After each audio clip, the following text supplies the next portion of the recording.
Video PDD UKT PT ini dibuat dalam rangka memenuhi prasyarat sertifikasi dosen Serdosmart pada tahun 2022, gelombang pertama yang diselenggarakan oleh Direktorat Jenderal Pendidikan Tinggi Riset dan Teknologi, Kementerian Pendidikan, Kebudayaan, Riset, dan Teknologi. Video ini merupakan video pernyataan diri dosen dalam unjuk kerja Tridharma Perguruan Tinggi. Selamat menyaksikan. Assalamualaikum warahmatullahi wabarakatuh. Salam sejahtera bagi kita semua. Om Swastiastu, Namo Buddhaya, dan salam kebajikan.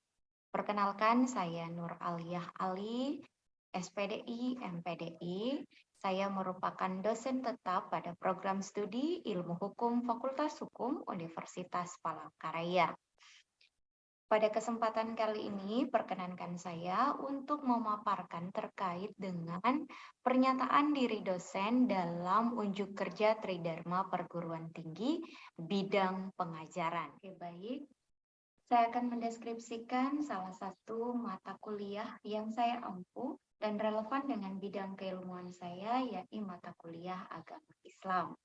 Pemaparan ini akan dilakukan dengan mengikuti prinsip DIA, Delivery, Interaction, and Assessment. Mata kuliah agama Islam pada Fakultas Hukum merupakan mata kuliah dengan bobot SKS sebanyak 2 SKS. Pada kurikulum lama yang berlaku bagi mahasiswa angkatan 2018 ke bawah, mata kuliah ini masuk dalam komponen mata kuliah kurikulum inti dengan kode MPK 12101. Dan pada kurikulum baru yang berlaku bagi mahasiswa angkatan 2019 ke atas, maka mata kuliah agama Islam ini masuk pada komponen mata kuliah umum universitas dengan kode 1EAU 021020. Pada mata kuliah ini, mahasiswa belajar dan diharapkan untuk memiliki pengetahuan dan pemahaman tentang konsep agama, manusia, ketuhanan, dan alam semesta dalam perspektif Islam, serta mampu menerapkannya dalam berbagai persoalan keagamaan dalam masyarakat, terutama yang berkaitan dengan persoalan-persoalan kekinian atau kajian kontemporer. Baik, selanjutnya sistem pembelajaran. Model pembelajaran yang dilakukan selama pandemi COVID-19 maupun pada new normal ini ialah sistem pembelajaran daring, baik sinkronus maupun asinkronus. Sinkronus yakni perkuliahan yang dilakukan secara tatap maya virtual via aplikasi Zoom. Sedangkan untuk asinkronus, perkuliahan menggunakan Learning Management System atau LMS e-learning Universitas Palangkaraya. Selanjutnya ialah terkait metode pembelajaran. Metode pembelajaran ini meliputi ceramah, diskusi dan tanya jawab, case method, kuis, dan juga penugasan. Metode ini disesuaikan dengan materi dan capaian pembelajaran yang ingin dicapai. Selanjutnya, interaksi antara DYS dan mahasiswa. Terkait dengan interaksi antara DYS dan mahasiswa dilakukan dengan menggunakan berbagai platform seperti WhatsApp, forum diskusi LMS e-learning, email, dan juga aplikasi Zoom. Selanjutnya, sistem penilaian. Sistem penilaian mahasiswa itu diklasifikasikan dengan pujian, baik sekali, baik, cukup, kurang, kurang sekali, yang dinyatakan dengan nilai huruf atau NH, yang masing-masing A, B+, B, C+, C, D, dan E. 20% untuk penugasan, 30% untuk UTS, dan 50% untuk UAS.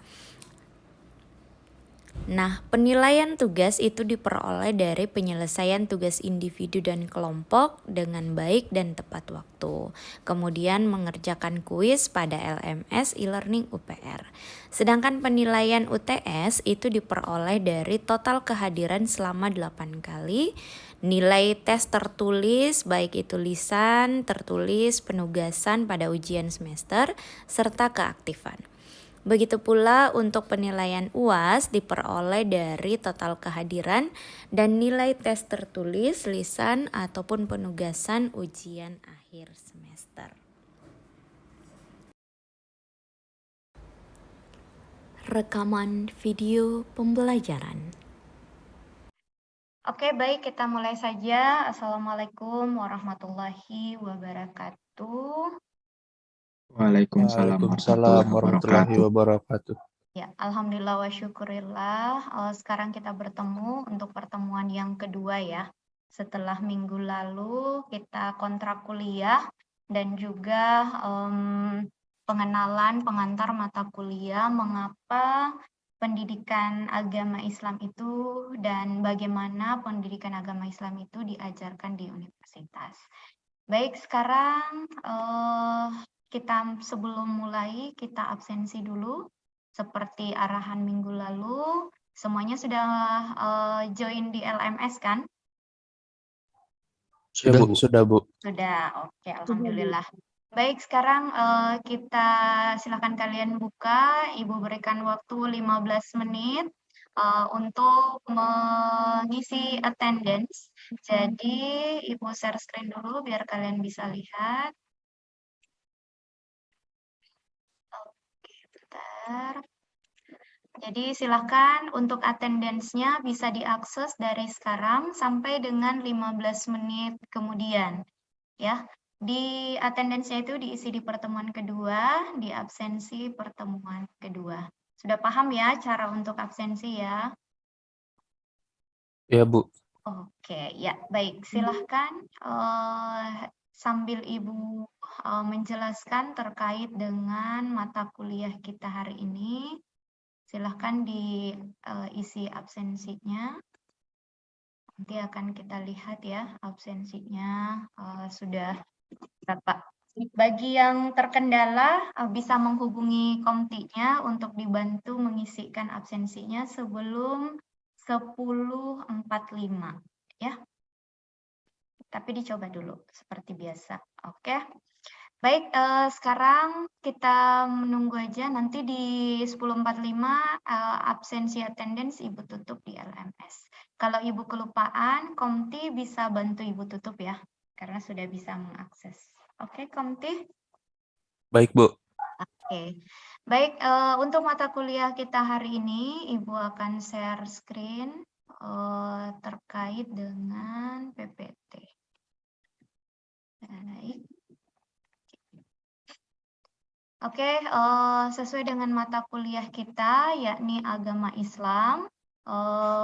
Mata kuliah agama Islam ini, untuk hari ini materi kita adalah manusia, agama, dan alam semesta ya. Baik, bentar. Oke. Nah, apa sudah terlihat PPT-nya? Terlihat, Bu. Terlihat. Sudah, Bu. Sudah ya. Yang terlihat di layar kalian apa?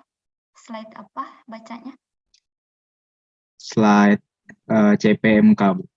CPMK, oke. Benar ya? Oke, baik. Jadi pada slide CPMK ini, apa sesuai dengan penjelasan minggu lalu pada kontrak kuliah, Ibu sudah tampilkan ini. Jadi minggu ini kita akan membahas terkait dengan bagaimana manusia bertuhan. Ya, dengan subkonsep materinya adalah manusia, agama, ketuhanan, dan alam.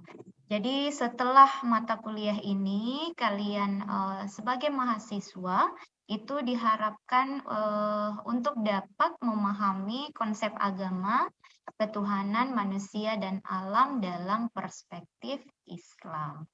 Nah, materinya apa aja? Itu kalian bisa lihat di sini.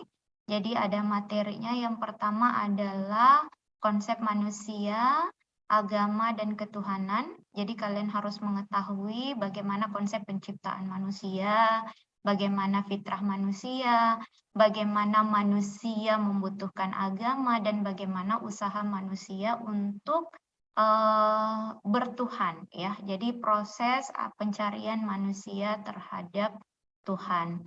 Nah, ini akan kita tempuh selama 2 kali pertemuan, ya. Jadi pertemuan hari ini dan pertemuan ketiga minggu depan itu akan ditempuh dengan materi CPMK yang sama. Oke, jelas ya untuk ininya. Jadi kalian silahkan lihat materi-materi ini, RPS juga sudah Ibu bagikan, nanti kalian bisa lihat. Oke, kita masuk ke materi kita. Oke. Sebelum kita masuk, kita brainstorming dulu ya. Brainstorming terkait dengan manusia. Oke, sekarang Ibu minta respon dari kalian ketika kalian mendengar kata manusia, ya. Ketika kalian mendengar kata manusia, apa sih yang terlintas di benak kalian? Oke, responnya ini kita akan bagi 2. Yang pertama adalah silahkan kalian tuliskan semua pada whiteboard ini, ya. Jadi mahasiswa ini bisa silahkan kalian tulis apa sih itu manusia. Bentar Ibu tulis ya. Apa atau langsung aja manusia. Nah, apa sih yang terlintas di benak kalian terkait manusia? Silahkan Ibu berikan waktu sekitar 5 menit lah. Setelah ini nanti Ibu minta respon juga secara langsung ya. Oke, di sini ada Hizbullah Haidar, Anis Al-Wakil ya. Yang lain juga bisa berpartisipasi, silahkan dituliskan. Ada Indra, Iki, Ripani. Oke, silahkan. Kalian jurusan ini ya, oke, silahkan dituliskan. Nah, sambil menulis, ada yang mau merespon secara langsung?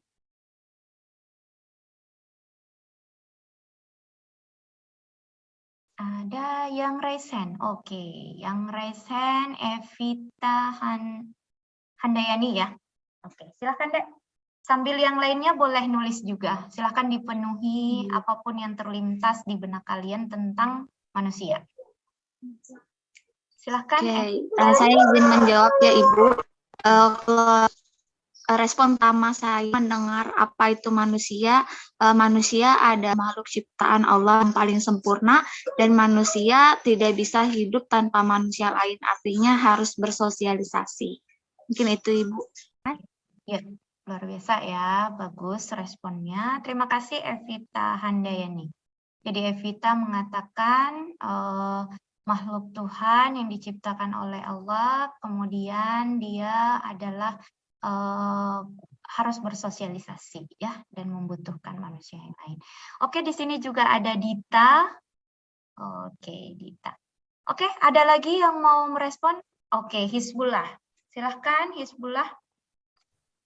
Ya baik Bu. Di sini saya akan menjelaskan lebih detailnya lagi. Menurut saya, manusia itu merupakan makhluk yang berakal dan makhluk yang menguasai makhluk hidup lainnya. Jadi dia paling atas gitu. Terus dan makhluk yang bersosial pastinya Bu. Begitu Bu.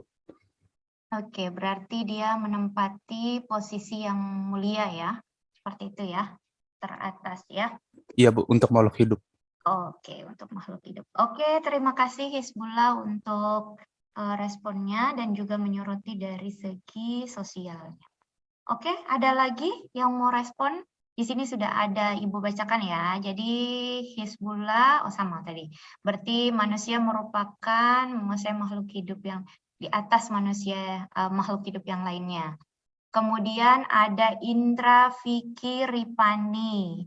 Manusia adalah makhluk yang paling sempurna yang diciptakan oleh Allah. Oke. Benar ya.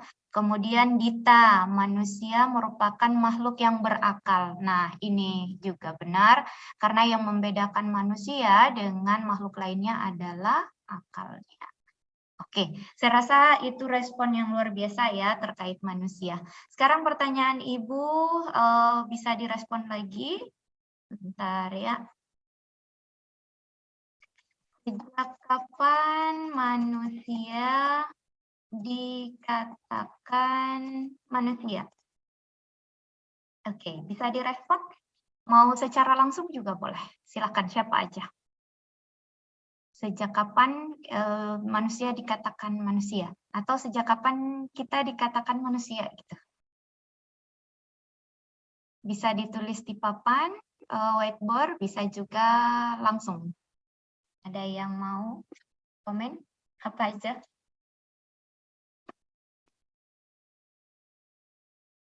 Sejak kapan? Izin masuk, Bu. Ya, boleh. Silahkan. Mungkin sejak lahir sudah bisa dikatakan manusia, Bu. Sejak lahir di dunia Iya. ya. Iya, Bu. Oke. Oke, baik. Satu respon ya, itu pendapat ya. Oke, ada lagi yang berpendapat kapan manusia dikatakan manusia? Saya, Bu. Ya, silahkan. Siapa? Sebutkan nama. Indra, Bu. Indra, oke. Kapan? Sejak diciptakannya Nabi Adam, Bu. Sejak diciptakannya Nabi Adam. Oke.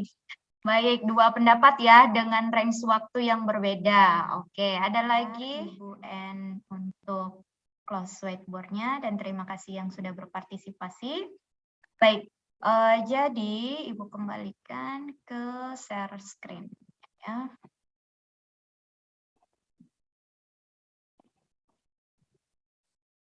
Oke. Jadi, ketika terlintas dari manusia, apa sih itu manusia? Jadi memang banyak perspektif, banyak sudut pandang tergantung dari background yang Anda geluti ya. Misalnya ada yang mengatakan dari segi sosialnya. Jadi mengatakan bahwa manusia itu Bu adalah makhluk sosial yang tergantung dengan makhluk lainnya. Ada juga yang mengatakan manusia itu Bu adalah yang punya tangan, punya kaki, punya ini, berarti itu dilihat dari sudut pandang biologisnya. Ya, ada juga yang mengatakan bahwa makhluk Tuhan Bu yang diciptakan paling sempurna. Berarti melihat dari sisi religiusnya. Dan sudah diinformasikan dalam Al-Quran juga bahwa manusia itu adalah makhluk yang sebaik-baiknya makhluk diciptakan. Itu ya. Oke, kemudian kapan sih kita dikatakan sebagai manusia? Ini adalah pertanyaan yang memang cukup banyak jawabannya juga. Ada yang mengatakan manusia itu Bu ketika Nabi Adam diciptakan, kemudian ada juga ketika lahir Bu, ketika nangis keluar dari kandungan, kemudian ada juga Bu yang dalam kandungan. Seperti itu. Nah, makanya yang beranggapan bahwa manusia itu sudah memiliki kehidupan, dikatakan manusia, itu sejak dalam kandungan. Inilah yang menjadi dasar penetapan hukum bahwa aborsi itu adalah upaya atau usaha menghilangkan nyawa dan akan dijerat dengan hukuman atau tindak pidana. Seperti itu ya. Baik, selanjutnya kita masuk pada komponen penciptaan manusia.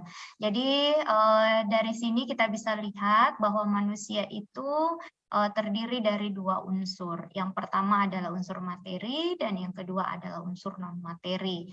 Seperti itu. Nah, untuk unsur materi, manusia itu sudah dijelaskan, walaqad khalaqnal insan min sulalatin min tin. Jadi manusia itu berasal dari saripati. Jadi saripati tanah itu bukanlah seperti tanah yang kita bayangkan. Yang misalnya kalau di depan rumah atau di mana saja yang digunakan untuk menanam, bukan seperti itu. Tapi saripati tanah itu adalah segala unsur sathara yang terkandung di dalam tanah. Jadi itulah yang diserap oleh tumbuhan, itulah yang dimakan oleh hewan, kemudian menjadi bahan nutrisi, protein, dan sebagainya yang dikonsumsi oleh manusia. Nah, itulah yang kemudian membentuk fisik manusia. Nah, hakikatnya pada saripati tanah, maka manusia itu memiliki unsur hina dalam dirinya. Oke, nah inilah yang mempengaruhi nanti bagaimana manusia bisa memiliki perilaku hewani. Nah, selanjutnya ada non-materi. Pada non-materi itu sudah dijelaskan ya, nafsahu fihi min ruhi. Jadi ditiupkan kepadanya sebagian dari ruhku. Berarti nafkahar. Nafkahar itu dijelaskan bahwa itu adalah ruh. Nah, ruh itu di mana sih? Apakah ruh itu di kepala, ruh itu di dada, ruh itu di jantung, ruh itu di mana? Nah, berdasarkan informasi dari ahli, maka misalnya dari Ibnu Sina ya, mengatakan bahwa sebenarnya ruh itu adalah berasal dari Allah. Nah, kemudian ruh itu masuk ke seluruh tubuh dan udara yang mengalir di seluruh pembuluh darah. Makanya dia tidak menempati pada satu tempat di bagian anggota tubuh manusia. Seperti itu ya. Jadi dia ibaratnya melekat pada seluruh pembuluh darah. Baik, nah ruh inilah yang nantinya akan mempengaruhi manusia untuk berperilaku mulia atau perilaku malaki. Jadi ingat bahwa manusia itu memiliki ekstrem positif dan ekstrem negatif karena memiliki dua unsur. Yang pertama unsur materinya yang hina dan unsur non-materinya yang mulia. Nah, pemilihan apakah dia condong kepada perilaku malaki atau perilaku hewani, maka itu ditentukan oleh ditentukan oleh akal dan ditentukan oleh nafsunya. Jika menuruti hawa nafsunya, maka dia pasti akan berperilaku sebagai manusia rendahan. Seperti itu ya. Makanya jangan heran ada manusia tapi perilakunya lebih hina daripada hewan. Ya, seperti itu. Misalnya memperkosa, membunuh dengan sadis, mencuri, dan sebagainya, iri hati, dengki, sehingga merugikan, maka itu adalah menuruti hawa nafsu.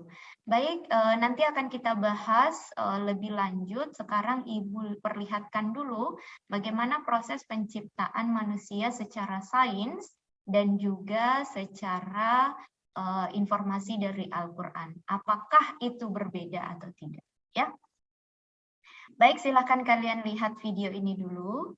Nanti kita akan bandingkan dengan informasi dari Al-Quran yang sudah ada jauh sebelum adanya USG, jauh sebelum adanya mikroskop, jauh sebelum adanya alat yang digunakan untuk melihat proses atau tahapan dari setiap penciptaan manusia. Oke, silahkan dilihat.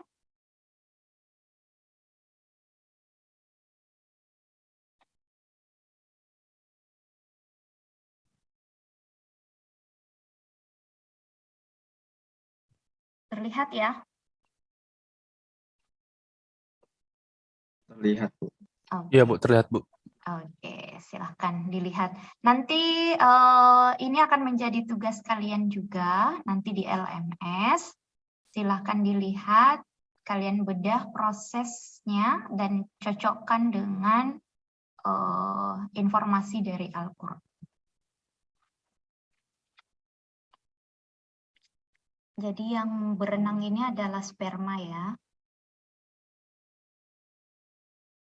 Oke.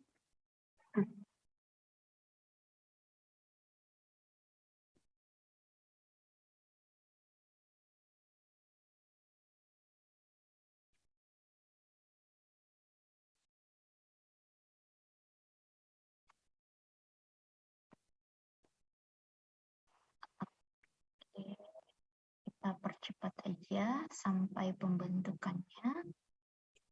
Nah, seperti ini. Bentar. Nah, ini adalah detak jantung pertama ya, berarti di sini sudah ada kehidupan. Nah, inilah yang Ibu sebutkan tadi bahwa karena adanya unsur penghilangan nyawa, maka aborsi itu dianggap telah melanggar hukum karena menghilangkan nyawa. Berarti ini sudah bisa disebut sebagai adanya kehidupan. Lihat prosesnya, dia cuman seperti ini, kemudian kita percepat. Nah, ini sudah pembentukan tangan, pembentukan ini. Ya, oke. Kita percepat seperti itu aja. Kemudian, nah, nanti kalian tugasnya aja di LMS ya. Untuk itu, nah, Ibu jelaskan tugasnya. Nanti kalian kerjakan ini. Silahkan dibandingkan berdasarkan ayat ini. Silahkan kalian bedah. Kemudian cari referensi di luar, apakah memang sama atau ada perbedaan informasi Al-Quran yang notabene 14 abad yang lalu tanpa adanya teknologi dengan informasi sains yang telah menggunakan berbagai alat dan teknologi mutakhir untuk melihat setiap proses yang ada dalam tahap-tahap proses penciptaan manusia. Oke? Baik, terkait tugasnya ada yang ingin ditanyakan? Ibu, permisi. Ya, silakan. Saya mau bertanya, Bu. Ini deadline-nya kapan? Deadline-nya ini nanti bisa dilihat di LMS ya. Nanti ada Ibu posting, deadline-nya itu 1 minggu sejak tugas diberikan. Jadi kalian bisa kerjakan selama 1 minggu. Atau sebelum pertemuan selanjutnya ya, di minggu depan. Jelas ya? Oke, ada Bu, lagi? bertanya lagi Bu, Ya. untuk pengumpulannya bentuknya seperti apa Ibu? Apakah PDF atau Word atau sebagainya Bu? Oke. Untuk pengumpulan yang mana yang memudahkan aja. Bisa lewat PDF, kalau misalnya banyak gambar kan kalian mau gambar bentuknya, kemudian mau kutip ayatnya, nanti kalau Word terbongkar bisa pakai PDF. Atau Word juga bisa, tulis tangan juga bisa. Yang penting Ibu bisa cek. Ya. Oke, ada lagi? Permisi Bu, izin bertanya. Ya, silakan Dita. Terkait tugasnya itu dikumpul lewat email atau lewat LMS Bu? Oh ya, untuk pengumpulan, jika LMS-nya bisa diakses, Ibu sudah setting, itu di-store di LMS, di pertemuan kedua ya. Bentar, Ibu perlihatkan. Nah, ini pertemuan kedua. Nah, ini, seperti ini. Di sini ada bahan materi, bisa kalian download dulu ya, penciptaan manusia. Nanti juga ada tugas di LMS seperti ini. Nanti kalian submit aja di penugasan sini. Ya. Oke, ada yang ingin ditanyakan terkait dengan materi kita pada hari ini? Nggak ada ya? Oke, karena nggak ada, nanti Komti tolong jangan lupa untuk merekap absensi, kemudian melaporkan pada link KBM ya yang sudah Ibu share di pertemuan selanjutnya untuk pelaporan ke fakultas atau ke prodi kalian terkait dengan perkuliahan kita hari ini. Oke, itu saja pertemuan kita untuk hari ini. Terima kasih untuk partisipasinya. Jangan lupa mengerjakan tugas sebelum deadline, karena ingat bahwa penilaian tugas juga masuk untuk hasil belajar akhir. Ya. Oke, kita akhiri dengan ucapan wabillahi taufiq wal hidayah, wallahul muwaffiq ila aqwamit thoriq.